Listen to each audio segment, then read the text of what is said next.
Hello दोस्तों, welcome to only UPSC. आज हम फिर से अपने इस करंट सेशन के साथ आप सभी के समक्ष उपस्थित हुए हैं। आशा करते हैं कि आप सभी को ये करंट का सेशन बहुत ही पसंद आएगा।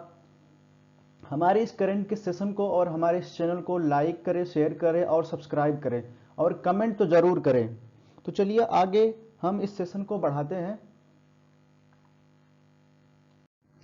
हाल ही में यूएसए के राष्ट्रपति जो बिडेन ने किस देश की सीमा के लिए स्मार्ट दीवार का प्रस्ताव पारित किया है?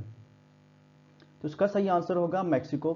ये हमने जो मैप साझा किया है, इसमें यूएसए और मैक्सिको के साथ जो बॉर्डर साझा होती है, ये लगभग 9000 किलोमीटर का बॉर्डर साझा होती है।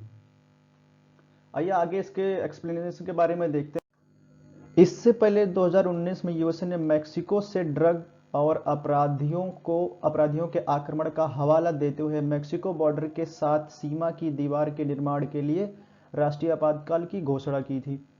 ये दीवार जो बनाई जा रही है मैक्सिको और यूएसए के बीच में, ये अवैध तस्करी, जो अवैध ड्रग के व्यापार होते हैं और अप्रवासी लोग यूएसए में जाते हैं, तो उनको रोकने के लिए इस दीवार का निर्माण किया जा रहा है।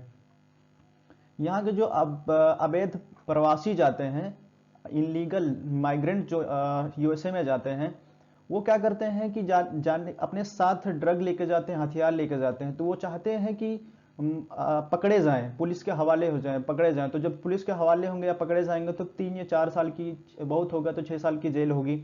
उसके बाद जब वो छूट कर आते हैं तो यूएसए के पास तो ये तो कोई प्रमाण रहता नहीं है कि उसे उसके देश भेजे, क्योंकि ना तो उसके पास कोई पासपोर्ट होता है, ना ही कोई वीजा होता है। तो यूएसए में एक एक्ट पारित किया गया था, यूएसए इनलीगल माइग्रेंट एक्ट पारित किया गया था। इससे क्या था कि जो माइग्रेंट होते हैं इनलीगल, उनके भरण पोषण, उनके रहने खाने के लिए व्यवस्था की जाती है।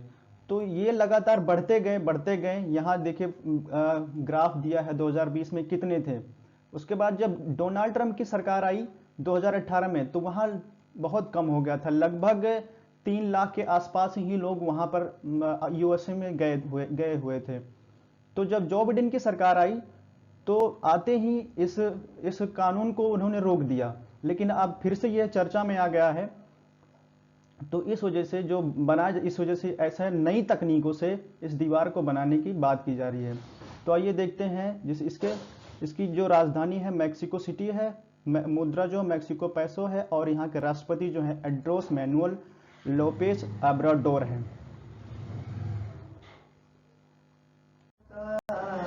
हाल ही में डीएनए प्रौद्योगिकी विनिमय विधेयक खबरों में था। यह किस वर्ष अधिनियमित किया गया था? तो इसका सही आंसर होगा 2019। डीएनए प्रोफाइल के बारे में अगर देखते तो डीएनए प्रोफाइल क्या होता है कि डीएनए प्रोफाइल तैयार करते समय जांच अधिकारियों द्वारा किसी व्यक्ति के शारीरिक पदार्थ को इकट्ठा किया जाता है। कुछ परिस्थितियों में इन पदार्थों को इकट्ठा करने के लिए अधिकारियों को उस व्यक्ति की अनुमति लेनी आवश्यकता होती है। उससे अनुमति लिया जाता है कि मैं आपका ये ले सकता हूँ। इससे क्या होता है, इससे पता लगाया जाता है कि जो अपराधी होते हैं उनका पता लगाया जा सकता है, जो गुमशुदा होते हैं उनका पता लगाया जाता है। और इनलीगल जो पेरेंट मानते हैं लोग कि जैसे एक एक्स व्यक्ति है और वाई व्यक्ति है, तो एक्स व्यक्ति कह रहा है कि ये हमारे पिता हैं, एक्स कह रहा है कि हमारा इससे कोई रिश्ता नहीं है। तो इस सबको जानकारी के लिए इसे संरक्षित किया जाता है, लैब में रखा जाता है। तो यही बीच में चर्चा हुआ, इसी बीच चर्चा में आया था कि इसके बारे में कि देखा जाएगा। इसमें जो प्राइवेसी होती है, जो हमारे आर्टिकल 21 के तहत प्राइवेसी के चर्चा की गई है, उसके तहत उसमें बदलाव के लिए ये चर्चा में आया था। तो आगे आइए और भी देखते हैं। ये देखिए इसमें क्या दिया, जैसे क्राइम की सीन जो इंडेक्स होती है, इसको इसे नाप सकते हैं। संदिग्ध व्यक्तियों को देख सकते हैं, विचाराधीन कैदियों को इससे पता लगाया जा सकता है, अपराधियों का जो इंडेक्स निकाला जाता है इससे लगाया जा सकता है। सारी चीज़ें आप देख सकते हैं और ये स्लाइड को भी देख लीजिएगा। आगे बढ़ते हैं। हाल ही में जारी लोकतंत्र सूचकांक 2020 में भारत की रैंकिंग क्या थी? तो इसमें भारत की रैंकिंग 53rd है। ये देखिए मैंने एक स्लाइड में दिया है, एक फिगर में दिया है, तो आप देख सकते हैं। इसमें जो फर्स्ट रैंक आया उसमें नॉर्वे का आया है और लास्ट में आया है नॉर्थ कोरिया का।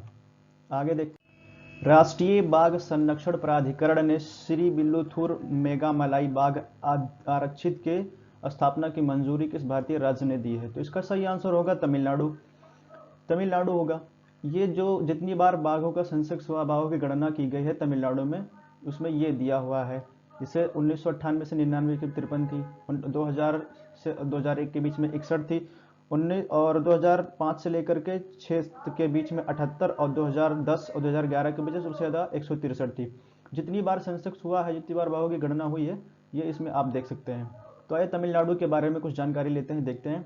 तमिलनाडु की राजधानी चेन्नई है। बनवारीलाल, वहाँ के राज्यपाल बनवारीलाल पुरोहित हैं। मुख्यमंत्री एडापड्डी के पलानीस्वामी करके हैं, लेकिन ये थोड़ा टाइपिंग मिस्टेक हो गया है, इस वजह से माफ करिएगा। और लोकसभा सीट 39 है, राज्यसभा सीट 18 है। यहाँ के नेशनल पार्क है मन्नार की खाड़ी, मुदुमलई और कुद्रेमुख है। तो आइए आगे देखते हैं।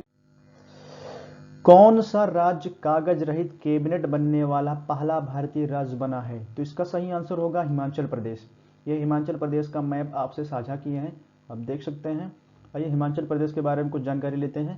हिमाचल प्रदेश की राजधानी शिमला है। राज्यपाल बद्रू दत्तात्रेय हैं। सीएम वहाँ के हैं जयराम ठाकुर। यहाँ की लोकसभा सीटें 4 है, राज्यसभा सीटें 3 है। यहाँ के नेशनल पार्क जो है ग्रेट हिमालयन है और खीर गंगा है। तो आइए आगे देखते हैं।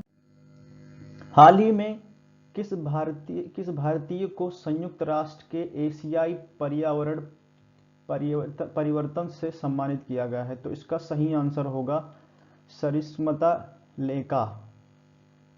इन्हें यूनाइटेड नेशन से सम्मानित किया गया है, जो एशिया में इनको सम्मानित किया गया, जो पर्यावरण परिवर्तन में जो सहमति और भागीदारी होते हैं उनको।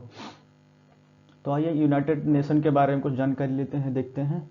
यूएनओ की स्थापना 24 अक्टूबर 1945 में हुआ था। इसका मुख्यालय न्यूयॉर्क में है। इसके वर्तमान में प्रेसिडेंट जो हैं एंटोनियो गुटेरेस हैं। इसके वर्तमान में सदस्य जो है 193 सदस्य हैं। आगे देखते हैं। आईसीसी ने जनवरी 2021 के लिए प्लेयर ऑफ द मंथ, ये आप देख लीजिएगा, प्लेयर ऑफ द मंथ किसे घोषित किया गया है? तो इसके ऋषभ पंत को घोषित किया गया है। इसका सही आंसर ऋषभ पंत होंगे।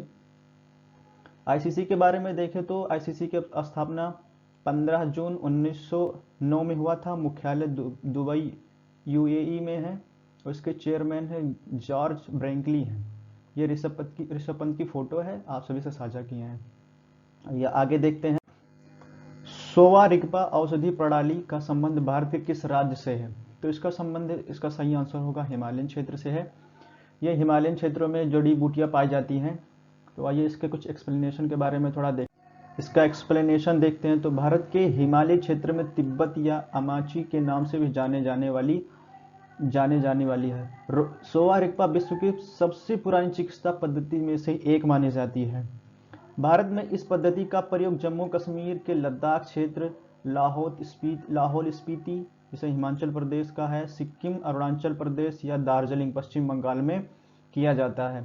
सोवा रिगपा के सिद्धांत और प्रयोग आयुर्वेद की तरह ही है और इसमें पारंपरिक चीनी चिकित्सा विज्ञान के कुछ सिद्धांत भी शामिल किए गए और पाए जाते हैं। सोवा रिगपा चिकित्सा जिसे होती है तो उसे छूकर या प्रश्न पूछकर इसका इलाज किया जाता है। ऐसा माना जाता है कि यह पद्धति भगवान बुद्ध द्वारा 2500 वर्ष पहले प्रारंभ किया गया था। बाद में पद्धति भारतीय विद्वानों ने जैसे जीवक, नागार्जुन, बाणभट्ट एवं चंद्रानंदन ने इसे आगे बढ़ाया है। इसका इतिहास 2500 वर्ष पुरानी मानी जाती है। सोवा रिगपा प्रणाली पद्धति बहुत प्राचीन है, किंतु हाल ही में मान्यता प्रदान की गई है।